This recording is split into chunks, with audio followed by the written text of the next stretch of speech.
Yardbirds train kept a rolling.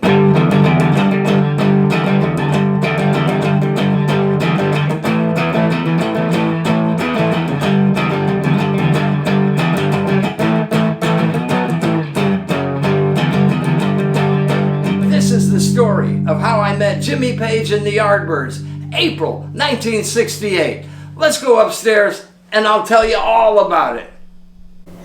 That is a great question. When and how did I first meet Jimmy Page?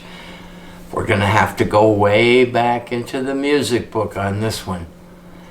It was April 27th, 1968.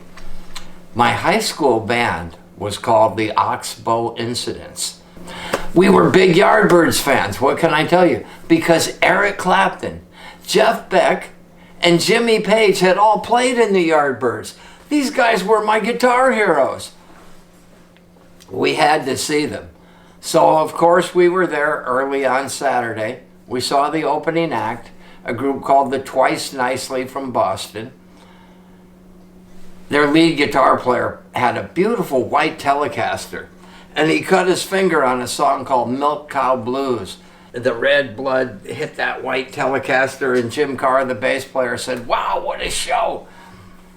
So they finished without further incident, and we went out front to wait for the Yardbirds. So after about 20 minutes, this Greyhound bus comes pulling up the street. Door opens. A guy named Henry Smith came out. He said, "Is this Brown University?" I said, "Yes, it is. Are you guys the Yardbirds?" And he said, "Aye, mate, we are." And I said, "Super. Well, we'll help you unload if you like. And here's my bandmates right here." And he said, "Great." And another roadie came out, and they opened the partition and pulled out a dual showman. And the promoters came running up, and they said, "Look, we hear there's a chance of rain, and we might need to move over to Meehan Auditorium. It's our backup site." So they said, okay. They waited a minute or two and said, "Yeah, let's move over to the auditorium." So since we knew how to get there, we all got on the bus, met all the guys. Jimmy, he was kind of happy and a little shy. And Keith Relf had this big red mustache and his dark sunglasses, a harmonica in his pocket, blue jean jacket. Jimmy McCarty, the drummer, wearing a black leather jacket, really friendly guy. And Chris Dreja, the bass player, he was a little bit aloof. So we rode over to the auditorium, giving directions here and there. We were starstruck. You know, we were asking them questions because they were exactly what we wanted to be. A hit band, touring, albums out, incredible guitar players, fans everywhere. So we tried not to be too obnoxious while we rode over there. Well, when we got there, the producers in their infinite wisdom said, how are we going to get the PA over here?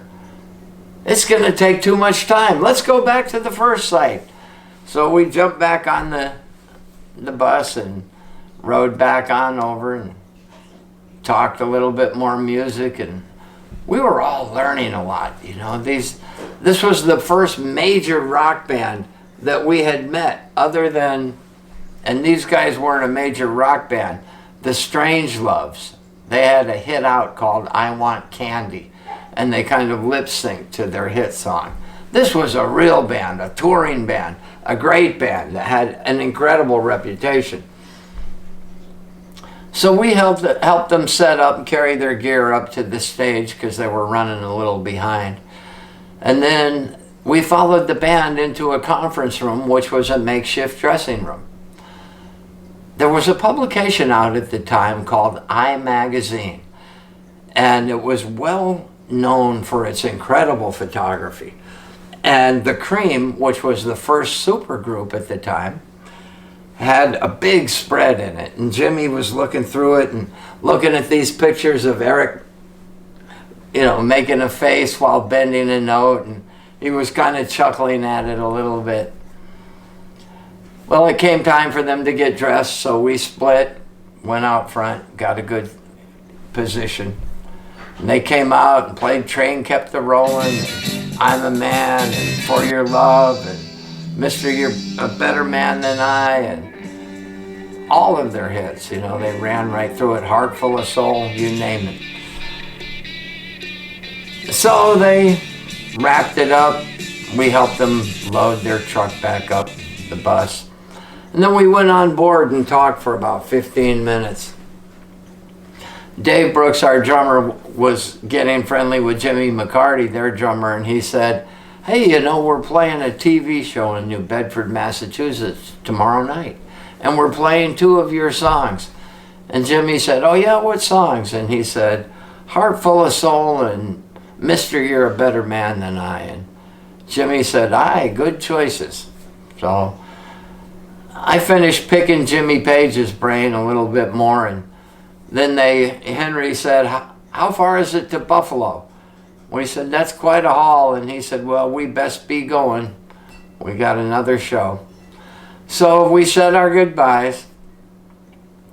And little did I know, October 22nd, later that year, I would see Henry again at the Boston Tea Party when he was the road manager for the Jeff Beck Group. And he saw me and he said, hey, mate, come on backstage and say hi to the guys. But that's a whole different story. Today was the Yardbirds. And let me tell you, after we saw that gig and that performance, and they came out and they did Dazed and Confused as their last number, we had no idea what was happening there. It was totally psychedelic in the middle. And Jimmy broke out that violin bow and was hitting the guitar with it and going up and down with it like this. Well, let me tell you, after that gig, I went to my local music store and I bought a violin bow, and I used it in my show for about 3 or 4 years after that. But they brought the house down. It was an incredible experience, and it was a great journey back into the musical time vault with you, because these guys were the foundation of my playing. Jeff Beck, Jimmy Page, Eric Clapton. And we were on cloud 9, you know. It was a great time, a great experience, meeting these guys when we were just at the apex of our high school careers. It was a lot of fun. So thanks for listening. If you like it, hit the like button. Please subscribe, smash the bell so you get a notification. Keep that love in your heart, keep the music in your head, and I'll see you on the next video.